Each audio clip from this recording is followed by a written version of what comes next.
여러분은 억만장자로 태어나서 그 재산을 전부 남에게 줘버린 사람을 본 적 있으신가요? 그것도 철학자라는 사람이요. 더 이상한 건 그 사람이 평생 자기 자신을 혐오했다는 겁니다. 나는 쓸모없는 인간이다. 나는 지금 죽어야 할지도 모른다. 이런 말을 입에 달고 살았던 사람이 있습니다. 그런데 그 사람이 20세기 가장 위대한 철학자 중 한 명으로 역사에 남았습니다. 루트비히 비트겐슈타인. 그는 완벽한 집안에서 태어났지만 평생 자신이 결함투성이라고 믿었습니다. 그는 천재였지만 평생 자신이 천재가 아니라고 확신했습니다. 그는 철학의 모든 문제를 해결했다고 선언하고 철학을 떠났다가 결국 다시 돌아와서 자기가 한 말이 전부 틀렸다고 했습니다. 이 사람은 대체 어떤 사람이었을까요? 오늘은 업적이 아닙니다. 그 업적 뒤에 숨어있던 결핍, 콤플렉스, 그리고 모순을 파헤쳐 보겠습니다. 1889년 4월 26일 오스트리아 빈.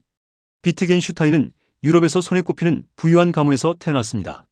아버지 카를 비트겐슈타인은 오스트리아의 철강 왕이었습니다. 당시 유럽의 철강 산업을 장악한 인물로 그 재산은 오늘날 가치로 수천억 원을 훌쩍 넘는 수준이었습니다. 집안에는 브람스가 직접 와서 피아노를 연주했고 클림트가 가족 초상화를 그렸으며 말러가 드나들었습니다. 비트겐슈타인 가문의 응접실은 사실상 빈 예술계의 살롱이었습니다. 이쯤 되면 완벽한 환경이라고 생각하실 겁니다. 그런데 이 집안에는 무서운 그림자가 하나 있었습니다. 비트겐슈타인에게는 형이 4명 있었습니다. 그리고 그 형들 중 3명이 스스로 목숨을 끊었습니다. 한스, 루돌프, 쿠르트. 셋 다 자살이었습니다. 이 집안의 아버지는 자녀들에게 극도로 높은 기준을 요구했습니다. 실패는 용납되지 않았습니다. 감정을 드러내는 것도 허용되지 않았습니다. 완벽하지 않으면 존재할 이유가 없다는 분위기가 이 집안을 지배하고 있었습니다. 비트겐슈타인은 이 분위기 속에서 자랐습니다. 그리고 그 분위기는 그의 내면 깊숙이 새겨졌습니다. 평생 자기 자신에게 완벽함을 요구했고 그 기준을 충족하지 못할 때마다 스스로를 무너뜨렸습니다. 형들처럼 자살을 생각한 적도 있다고 직접 고백했습니다. 학창시절의 비트겐슈타인은 천재가 아니었습니다. 적어도 눈에 띄는 천재는 아니었습니다.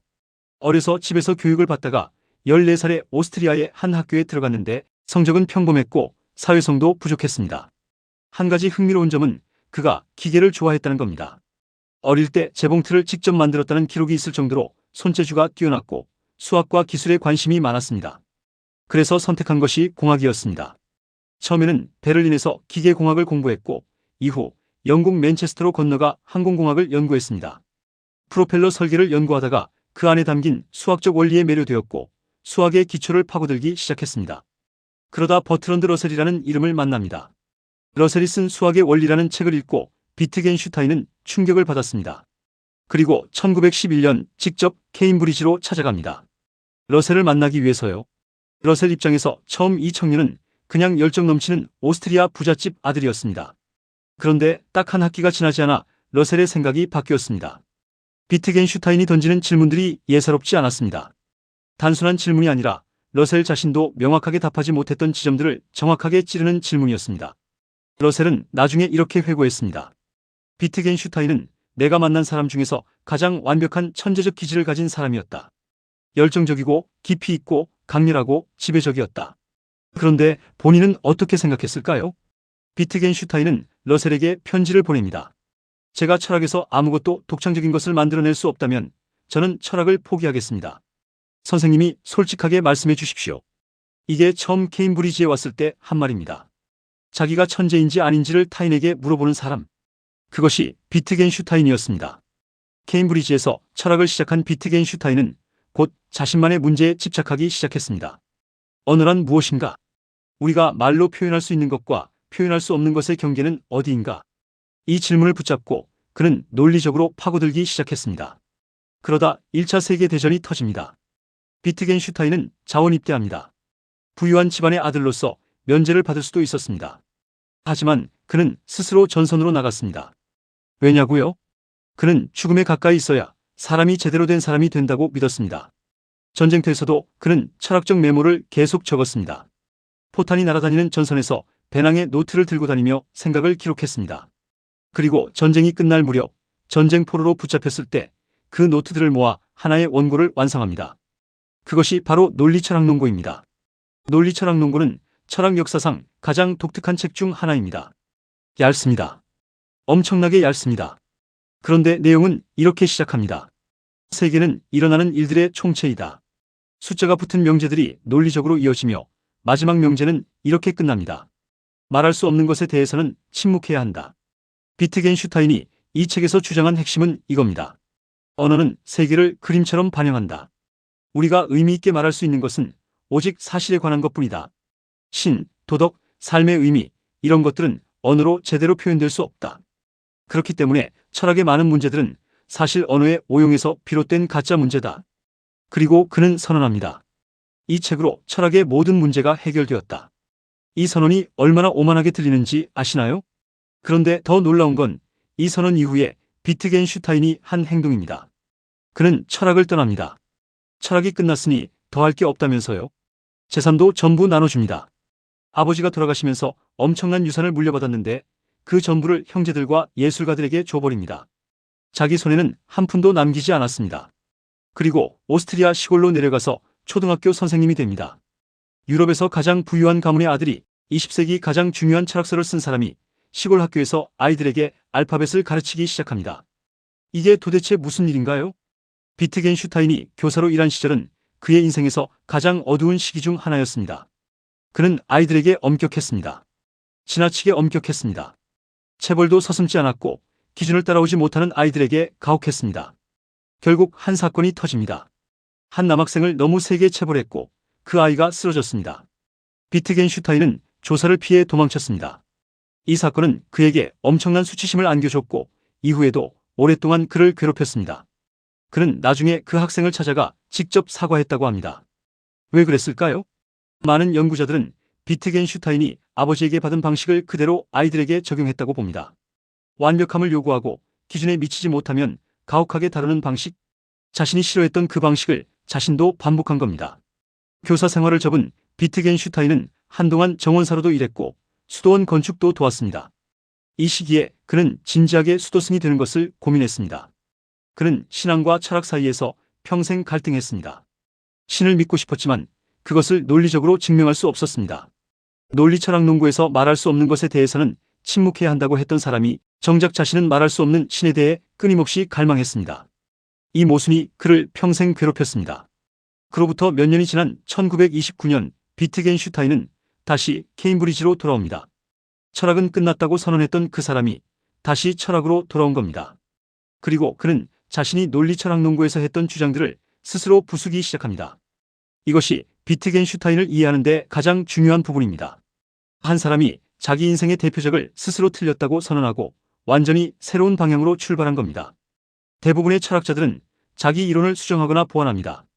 비트겐슈타인은 뒤집었습니다. 전기 비트겐슈타인, 즉 논리철학 농구의 비트겐슈타인은 언어가 논리적 구조를 가지며 세계를 그림처럼 반영한다고 했습니다. 후기 비트겐슈타인, 즉 철학적 탐구의 비트겐슈타인은 전혀 다른 이야기를 합니다. 언어는 논리적 그림이 아니다. 언어는 삶의 형식 속에서 사용되는 도구다. 단어의 의미는 그것이 사용되는 방식에 있다. 그는 언어 게임이라는 개념을 도입합니다. 우리가 쓰는 말은 체스의 말처럼 각각의 규칙과 맥락 속에서만 의미를 가진다는 겁니다. 예를 들어 물이라는 단어가 목이 마른 사람에게 쓰일 때와 화학, 실험실에서 H2O를 가리킬 때와 시 속에서 쓰일 때는 전부 다른 역할을 한다는 거죠. 의미는 고정된 게 아니라 사용 속에 있다. 이 생각은 현대 언어 철학, 인지과학, 심지어 인공지능 연구에까지 영향을 미쳤습니다. 후기 비트겐슈타인의 또 다른 핵심 개념은 사적 언어 논증입니다. 우리는 흔히 내면의 경험은 자기 자신만이 안다고 생각합니다. 내가 느끼는 고통, 나만의 감각, 이것은 완전히 사적인 것이라고요. 비트겐슈타인은 이 생각에 도전합니다. 만약 언어가 완전히 사적이라면 그 언어는 언어가 아니다. 언어는 본질적으로 공적이고 사회적인 실천 속에 있기 때문에 순수하게 사적인 언어는 존재할 수 없다는 겁니다. 이 논증은 마음과 언어의 관계에 대한 수십 년간의 철학적 논쟁을 불러일으켰습니다. 비트겐슈타인의 삶에서 빠질 수 없는 부분이 있습니다. 그의 성정체성 문제입니다. 그는 동성에게 매력을 느꼈지만 평생 이것을 죄악으로 여기며 극도로 억압했습니다. 몇몇 친밀한 남성과 깊은 관계를 맺었다는 기록이 있지만 공식적으로 그 관계의 성격을 드러내지 않았습니다. 당시 유럽에서 동성애는 범죄였습니다. 그는 이것을 자신의 또 다른 결함으로 여겼습니다. 자기 자신을 받아들이지 못했고 그 억압이 그의 자기 혐오를 더욱 강화시켰습니다. 철학자로서 언어와 진실에 집착했던 사람이 정작 자신의 가장 솔직한 감정을 언어로 표현할 수 없었던 겁니다. 비트겐슈타인은 철학을 가르치는 방식도 독특했습니다. 그는 강의 노트를 만들지 않았습니다. 강의실에서 실시간으로 생각했습니다. 학생들 앞에서 고민하고 막히고 틀리고 다시 시작했습니다. 어떤 날은 강의 내내 침묵했습니다. 어떤 날은 오늘 나는 정말 형편없었다며 자책하며 교실을 떠났습니다. 학생들은 그 강의가 혼란스럽다고도 했고 인생에서 가장 충격적인 경험이었다고도 했습니다. 그는 학생들에게 자기 제자가 되지 말라고 했습니다. 나처럼 생각하는 사람이 되지 마라. 너 자신처럼 생각하는 법을 배워라. 비트겐슈타인이 남긴 말들을 보면 그의 내면이 보입니다. 내가 두려워하는 것은 죽음이 아니라 그것이 일어나는 방식이다. 한 철학자는 여러 병의 증상처럼 다루어져야 한다. 나는 나 자신에게 말하는 것을 듣고 싶지 않다. 철학은 단순히 생각을 명확하게 하는 것이다. 그리고 그가 죽기 전날 자신이 아주 좋은 삶을 살았다고 말했다는 기록이 있습니다. 평생 자신을 혐오했던 사람이 마지막 순간에 한 말이 그것이었습니다. 비트겐슈타인에게서 우리가 배울 수 있는 것은 무엇일까요? 그는 자기 자신의 오류를 인정하는 것을 두려워하지 않았습니다. 대부분의 사람들은 한번 공개적으로 한 말을 번복하는 것을 굉장히 불편해합니다. 하지만 비트겐슈타인은 자기 인생의 대표작을 스스로 틀렸다고 했습니다. 그것이 오히려 그를 더 위대하게 만들었습니다. 또한 그는 지식의 경계에 대해 정직했습니다. 말할 수 없는 것에 대해서는 침묵하라는 말은 우리가 모르는 것을 아는 척하지 말라는 말이기도 합니다.